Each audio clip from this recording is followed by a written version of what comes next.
Dorothy walked into her room, saw her lying still and blinked. Mama, she called, no answer. She moved closer, touched her hand, cold. She stepped back. Mama, still no answer. David came running. What happened? She's gone. David looked at the bed, then looked away. He didn't cry. He didn't even look sad. Dorothy stood there. She didn't cry either. She didn't scream. She didn't hold the bed and shake it like Obina did when he came home and found out. She just stood quietly, arms crossed. When they buried Mama Obina, Dorothy stood beside the grave with her arms folded. Some people cried, some said prayers. Obina wept deeply, but Dorothy just looked away. She was old, she said softly. It was her time. After the funeral, she went back home and cooked jollof rice. She sat on the sofa, crossed her legs, and watched TV. She didn't feel guilty. She moved on like nothing happened. She didn't know that her own seed of karma had grown. It had grown in silence, it had grown tall, it had eyes, and it was already watching her too. Time was moving, like the wind that never sleeps. The house that once echoed with loud voices and harsh words now felt calm. Dorothy had grown older. Her skin was softer now, her legs lower. But her pride, it stayed strong. She still held her head high like a queen. She still spoke like everyone should listen. And deep in her heart, she believed the world still owed her something. She had done things her way for many years. She had shouted, commanded, and controlled. And now, she had one thing that made her feel powerful: David. David, her only son. The boy who once sat quietly and watched everything. The boy who had learned too much without saying a word. He had become a man. Not just a man people respected. David read books more than he slept. He studied hard. He listened more than he spoke. When his mates were fighting, he was solving problems. When others laughed at the weak, he stood by them. He grew strong not only in body but in heart.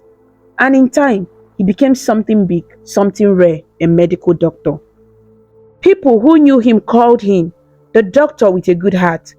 He treated poor people for free. He smiled at strangers. He asked about their families. Even the hospital cleaner said, "That doctor is not proud."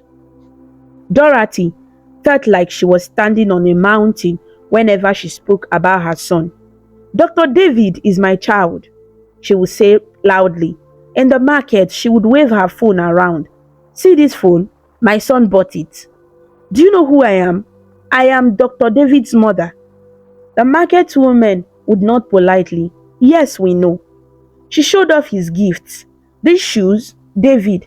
This perfume, David. This wrapper, my doctor's son." She would sit under the mango tree with Adama and laugh. Adama was still her best friend. Years had passed, but they were still like salt and pepper, always together. They shared everything. They even gossiped about the same people. "Have you seen that woman with big eyes?" Dorothy would say.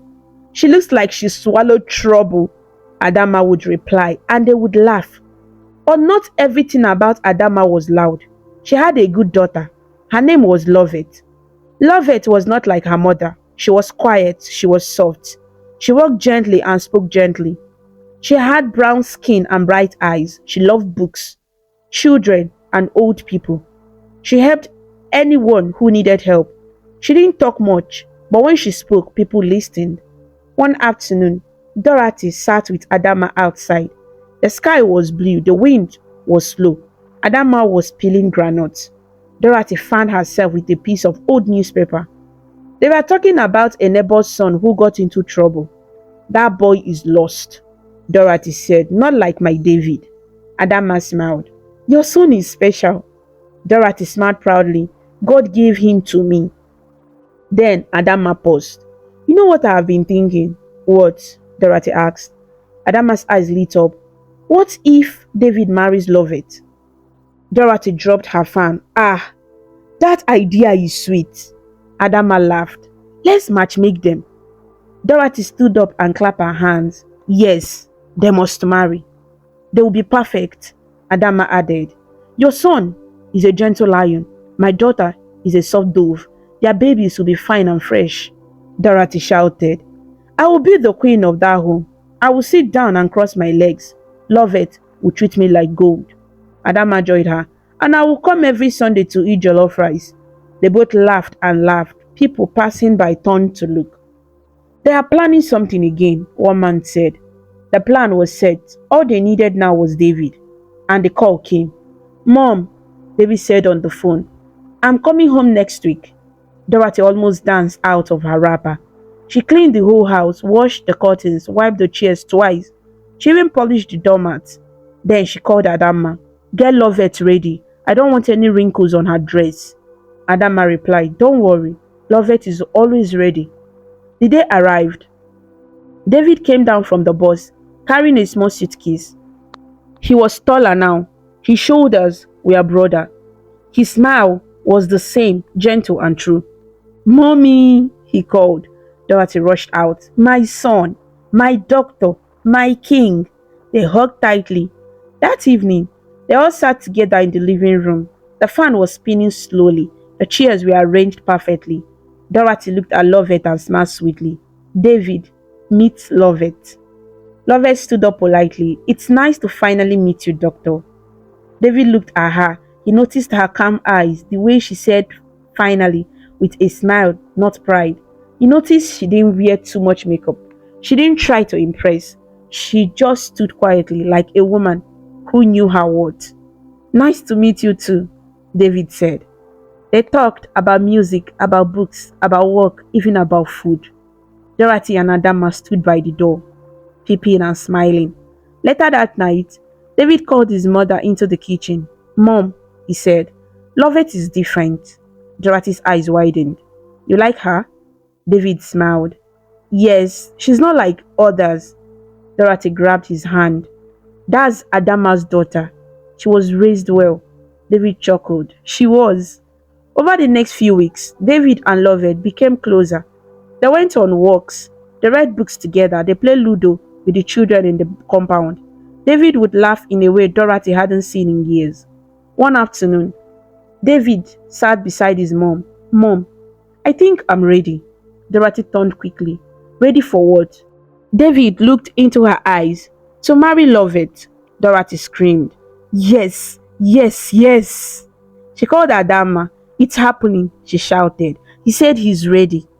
Adama dropped her spoon. Hey, I will dance till my legs break. They planned everything, the introduction, the meeting of both families, the food, the drinks, the cheers, the colors, and then the wedding. It was beautiful. There were white flowers everywhere, gold chairs, smiling guests, laughter in the air. David wore a blue suit, Loveit wore a white gown with lace. Dorothy wore her finest lace dress and earrings big enough to swing. I am the mother of the groom, she told everyone. Make way. At the end of the day, Dorothy stood in the middle of the crowd. Music was playing, people were dancing. She smiled proudly. I am now the queen of my son's house, she said to herself. She will serve me. She will love me. She will obey me. She didn't know that something else was coming. She knew that the future she thought she was walking into was not the one waiting for her. The wedding had ended and the guests had gone home. The cake was eaten. The songs had stopped. But Dorothy's smile was still bright as she packed her lace shoes and shiny wrapper into a bag. She was already planning her next move. She had told herself, this is my time. I have raised David. Now he has a wife. I will sit and enjoy. In her mind, Loveit was not just a wife. She was her servant. Dorothy believed it. She had waited years for this moment. Now she was ready to rule. 1 week after the wedding, Dorothy called David on the phone. My son, I want to come and spend a few weeks with you too. David smiled. Of course, Mom, you are always welcome. Loveit had the call. She nodded politely, but inside her chest, her heart beat slowly. She respected David's mother. She wanted peace, but she was not ready for trouble. The next day, Dorothy arrived with 2 bags, a box of foodstuffs, and her usual attitude. She hugged her son, kissed his cheeks, and walked inside the house like she owned it. She looked around and said, Nice, small but nice. Lovett came out of the kitchen with a smile. Mommy, welcome. Dorothy looked at her and replied, Where is the juice? Oh, Lovett said softly, I'll get it. Don't keep a guest waiting, Dorothy added quickly. That's not how I train my son. David blinked but said nothing. She walked to the fridge and poured the juice. Dorothy took a sip and frowned. Too warm. Next time, chill it well. Lovett nodded and forced a smile. From that moment, the house changed. Dorothy criticized everything. The way Lovett cleaned, the way she arranged the pillows, the way she laid the bed. The worst part, the food. Dorothy sat at the dining table and pushed her plate away. This rice is too soft. Are you cooking for a baby? Lovett took a deep breath. I followed the same recipe I always use. Dorothy rolled her eyes. Then your recipe is wrong. The next day, it was the soup. Ah, this soup is flat. No salt, no taste, nothing. My son cannot be eating this. David walked in and kissed Lovett on the cheek. Babe, the food smells amazing. Dorothy spoke louder. It may smell nice, but it tastes like boiled water. David looked at his wife. She smiled at him. I will cook something else later, Lovett whispered. Later that night, Lovett was washing plates in the kitchen. Dorothy came in and leaned on the wall. You need to add more pepper to your food. My son likes it hot. Lovett replied. He told me he doesn't like too much pepper. Dorothy snapped back. Don't argue with me. I know my son more than you. Lovett kept quiet, but inside her, something started to rise. Dorothy would leave her shoes in the living room. She would scatter clothes in the guest room. She would shout from the bathroom, Lovett, bring me my wrapper. She would snap her fingers. Come and massage my feet. Lovett obeyed, at first for peace. But every time she tried, Dorothy found fault. Don't press so hard. You are too slow. You don't know anything. One morning, Lovett woke up and found the kitchen sink full of dirty plates. Dorothy had eaten late and left everything. David came in, saw the mess and sighed. I will wash it, Lovett said quietly. He helped her, they washed together. Dorothy walked in and laughed. See, you have turned my son into a houseboy. David wiped his hands and said, Mom, I'm helping my wife. Dorothy clapped once. You have changed. Lovett didn't say anything. She walked into the room and sat on the bed. Her heart was tired. She was a kind woman. She was raised to respect elders, but this wasn't respect anymore. This was punishment. She tried. She really tried. She served. She smiled. She stayed quiet. But every time she did, Dorothy stepped on her more. One evening, Lovett made dinner, yam porridge, just the way David liked it. Dorothy took one bite and spat it out. What is this? She shouted. Did you cook this with your eyes closed? Lovett looked down. David frowned. Mom, that's enough. Dorothy turned to him. Are you defending her? Lovett stood up slowly. She walked to the room and closed the door. David followed her. She sat on the bed and looked at him with tired eyes. My love, she said, I'm trying, but your mother is crossing the line. David sat beside her. I know. She's looking for my trouble. Lovett continued. And if I face her, she won't like it. David took her hand in his. I'm sorry, my love, he said softly. Lovett looked at him. You are not angry with me? No, David said. You have done more than enough. Dorothy was standing by the door. She had everything. Her heart skipped. Did he just take Lovett's side? Dorothy's mouth dropped slightly. She had never seen David speak that gently to anyone but her. She had never seen him apologize for her behavior. She stood there frozen. For the first time, Dorothy felt something strange, like the ground under her feet had moved. She didn't say anything. She turned slowly and walked back to the guest room. She sat on the bed. She held her knees. She blinked. She didn't understand what was happening. How can my son apologize for me? To his wife? Me? Dorothy? If she had been paying attention, she would have seen it coming. She would have remembered how she treated Mama Obina. She would have remembered the pain she ignored, the sickness she left untreated, the tears she caused. She would have had life knocking gently at her door, but she was too busy trying to control the house, too busy thinking the world still bowed to her voice, too busy calling herself queen without realizing her crown was already falling. Dorothy had always been the loudest voice in every room. She gave orders and people followed. She shouted and people stayed quiet.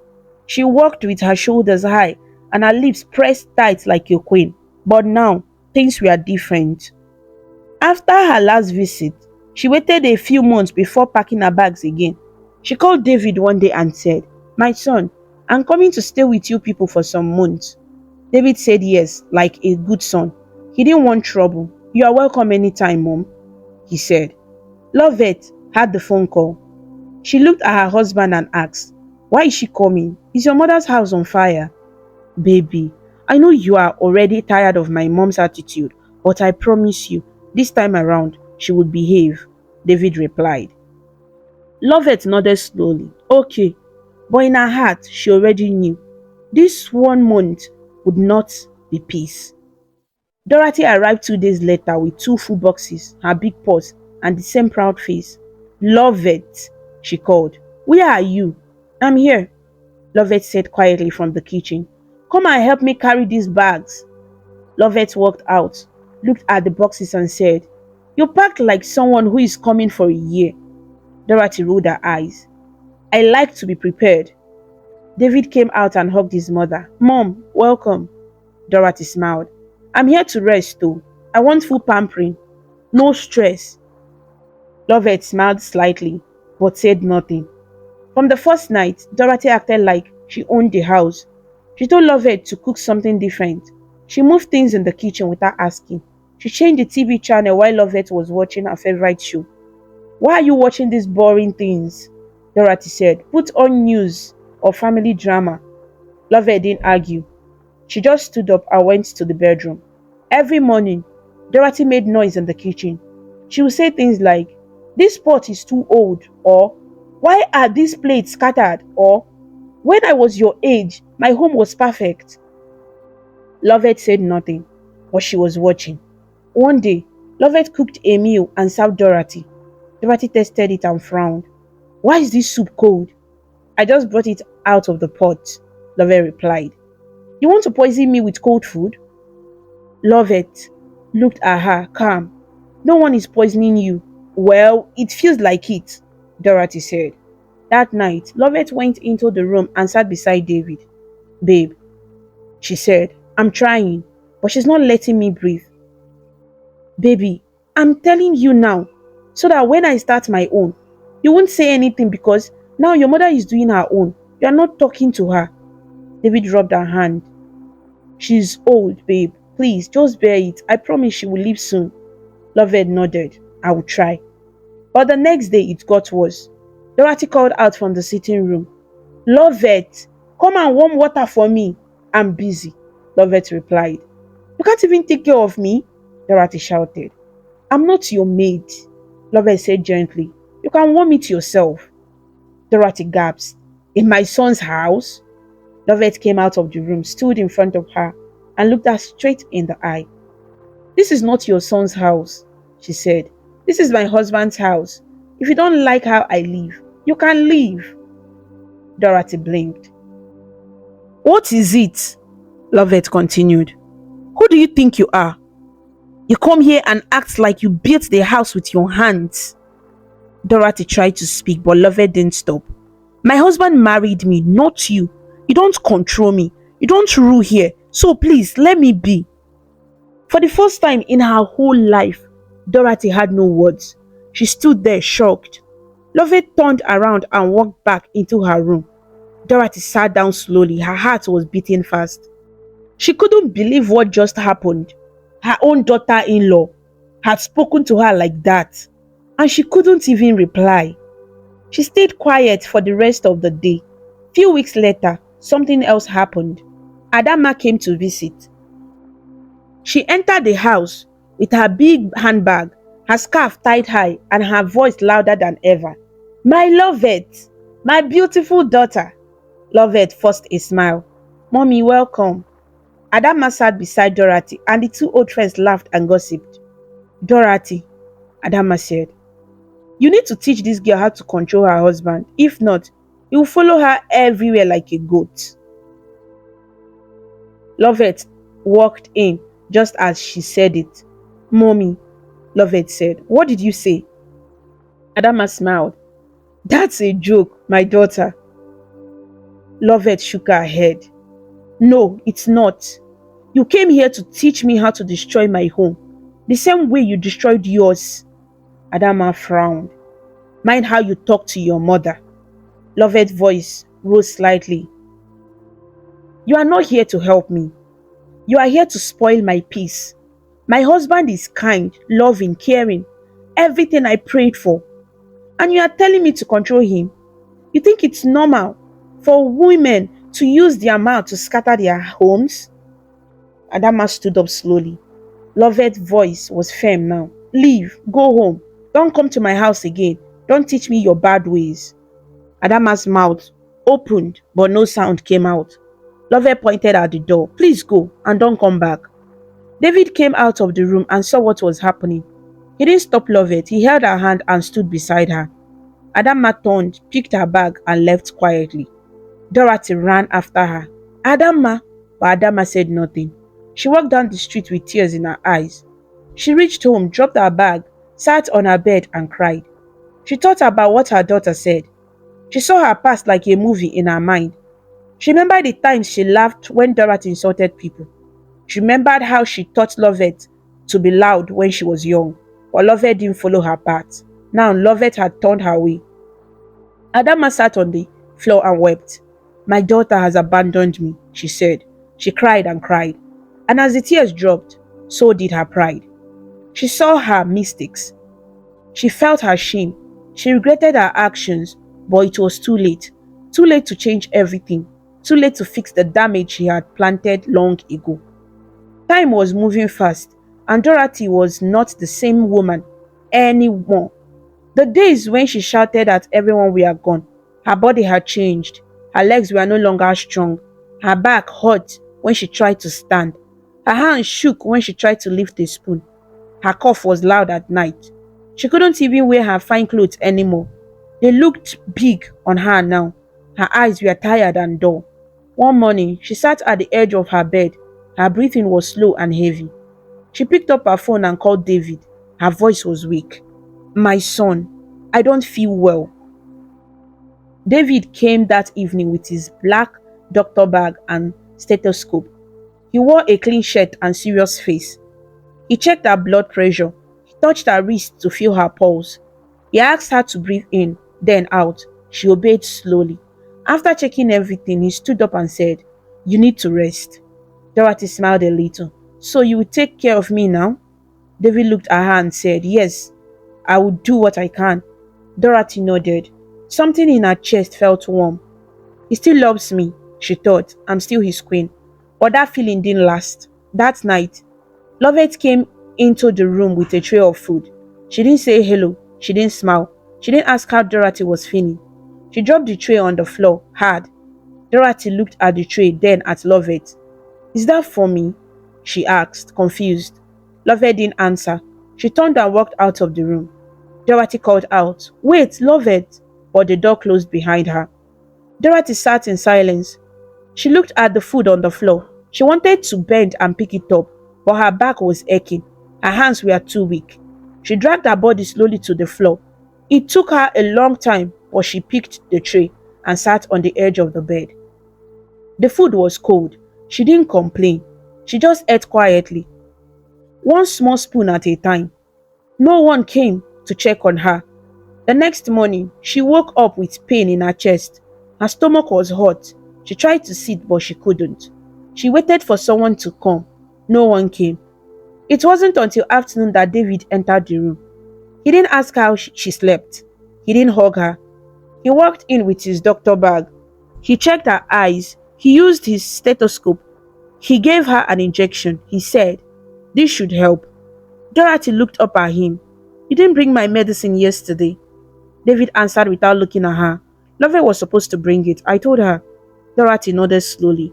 But she didn't, she said. David picked his things. I'll make sure you get it today. Then he walked out. He didn't sit. He didn't talk with her. He didn't ask if she was okay. He treated her like a patient, not like his mother. Later that night, Loveit came into the room again. She dropped the tray of food on the floor like before.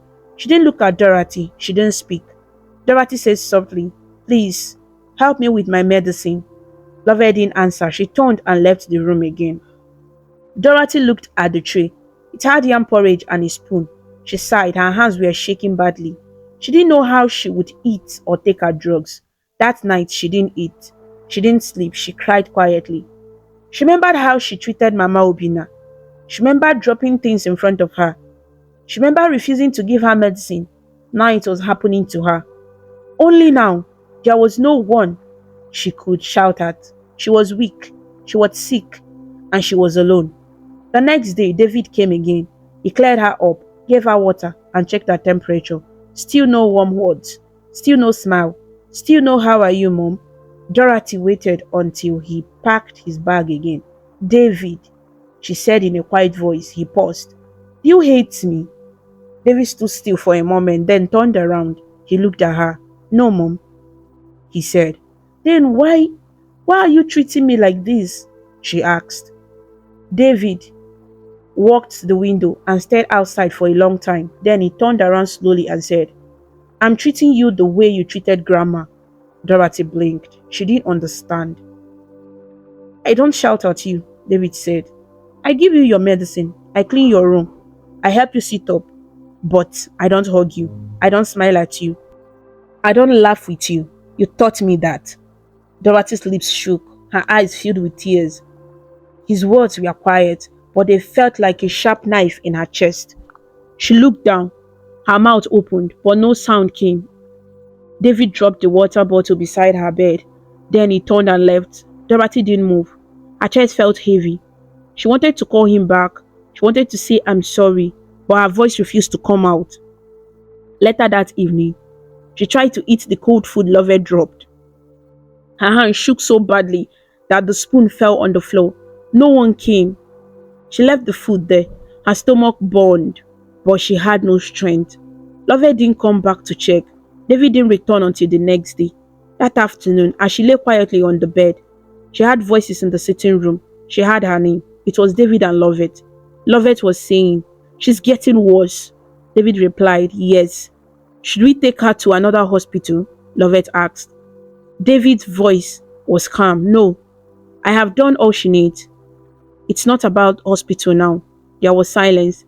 Then Loveit said, David, I'm tired. I cook, I clean, I take care of her when you are not here. But she made life hard for me. She doesn't even say thank you. David didn't say anything at first. Dorothy held her breath. Then he said, maybe we should take her to a nursing home. Dorothy's eyes opened wide. She gasped. But no one heard. Loveit whispered, Are you sure? David replied, Yes. There is a good one near the hospital. They will take care of her better than we can. No argument. No. I have made my decision. Dorothy's hand flew to her mouth. Her own son, the one she carried, the one she raised, was now planning to send her away. She had once laughed at Mama Obina's sufferings. She had once ignored her cries for help. She had once walked around like no one could touch her. But now, she was lying on a bed, weak, forgotten, hearing the same words she once spoke about someone else. Only this time, it was about her. She was now the one nobody wanted. She was the one about to be left behind. She was alone, completely alone. She would have returned to her home, but her husband died a year ago and she had no one left. The room was quiet, a kind of quiet that feels like a heavy blanket. Dorothy sat by the window in the nursing home, her back leaned against a soft pillow. Her knees were covered with a warm brown blanket. Outside the window, trees moved slowly, birds flew past. The sky was pale. A nurse walked by with a tray of tea, but Dorothy didn't move. She stared, not at the trees, not at the birds, but at nothing. Her eyes were open, but her mind was far away. This was not the life she imagined. This was not the throne she thought she would sit on. This was a small room with white walls, a metal bed, and one tiny TV that no one ever turned on. Dorothy was alone. No one visited her, not David, not Loveit, not even Adama, who had once called her sister. She sat for hours, every day, watching the sun rise and fall. Nurses walked in and out. They gave her food, medicine, and quiet smiles, but nothing else. They didn't talk to her. They didn't sit with her. They didn't ask how she felt. To them, she was just another old woman, another weak body, another mouth to feed. The first few days, Dorothy told herself it was just temporary. David will come soon, she had said. He's just busy. But days turned into weeks, weeks into months. No one came. One morning, she woke up before the nurses. The hallway was still dark. She sat up in bed and whispered, "Where am I?" Her own voice felt strange. It was small, cold, like it didn't belong to her. Then she started hearing things, not outside, but inside her head. Voices, soft, clear, familiar.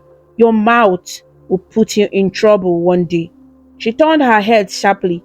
No one was there. It was her mother's voice, Chika.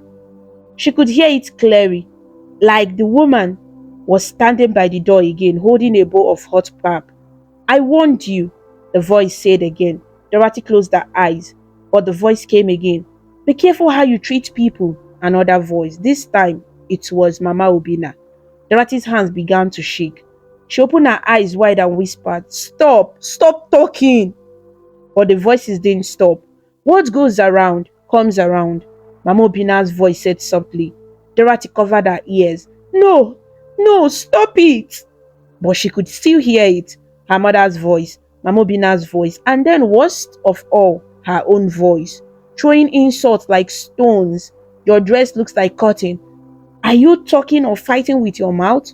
Lazy old woman, witch." Each word came back like a slap, again and again.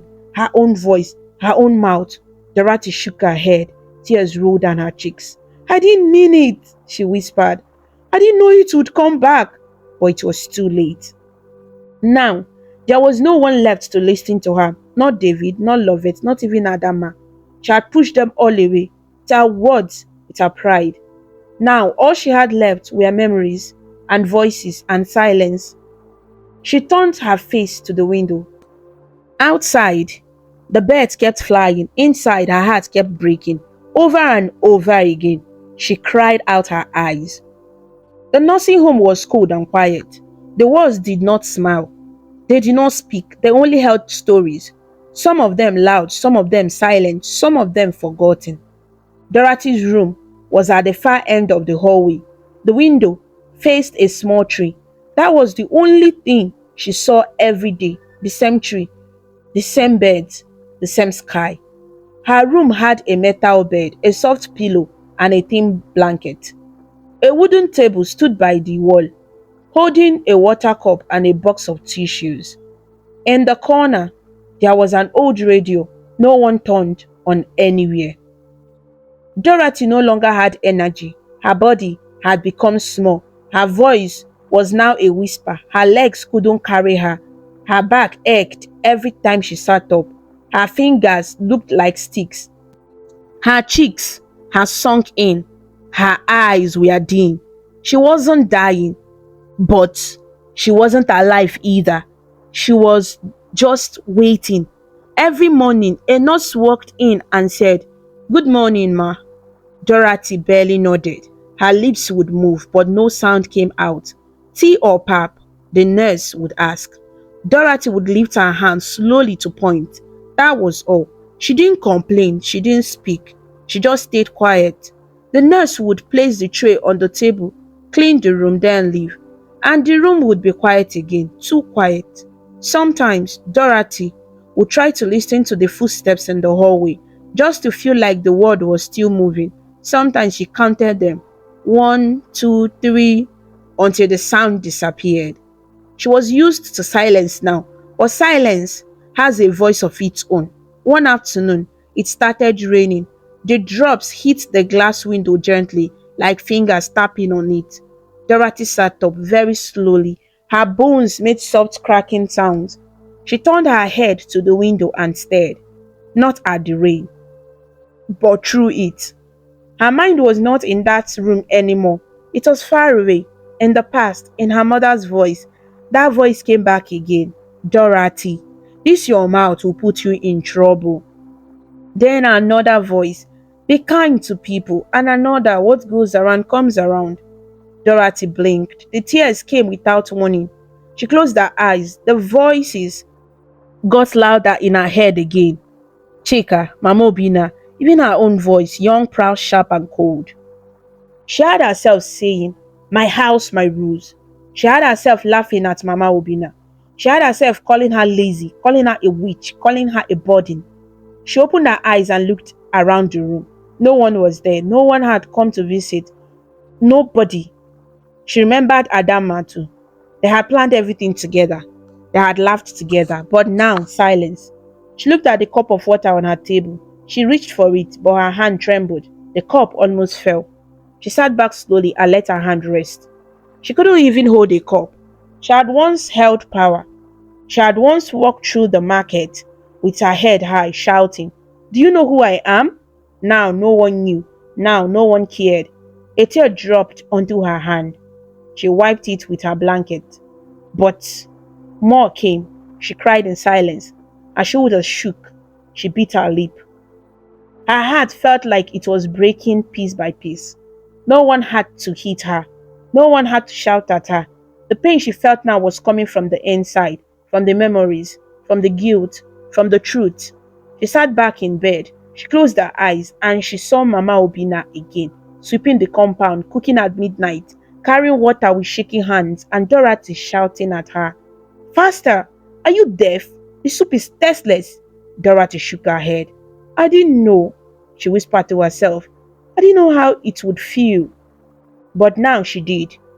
She knew what it felt like to be ignored, to be alone, to be weak and unwanted.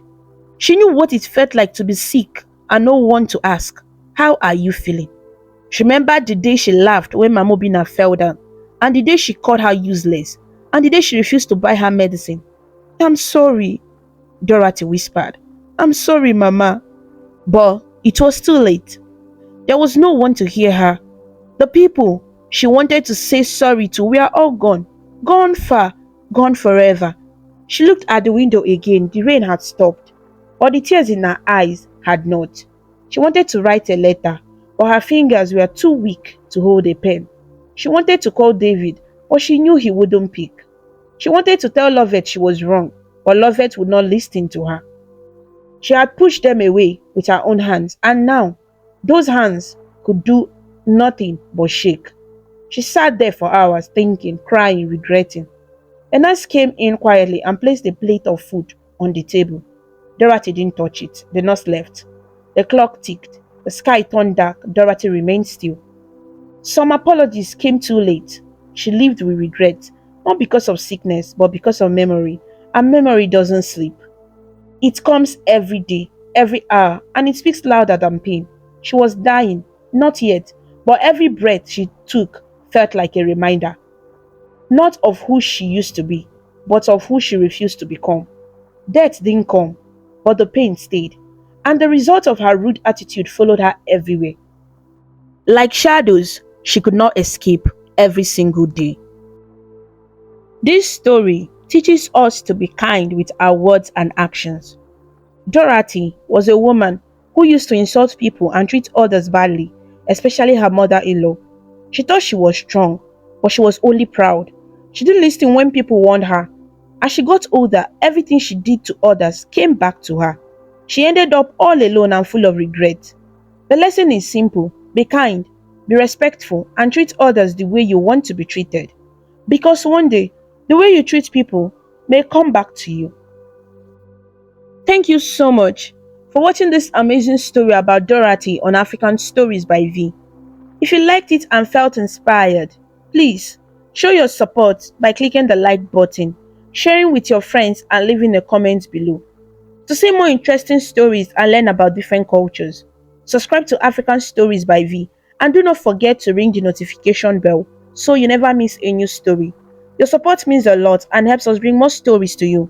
Until we meet again, stay connected, stay inspired, and keep smiling.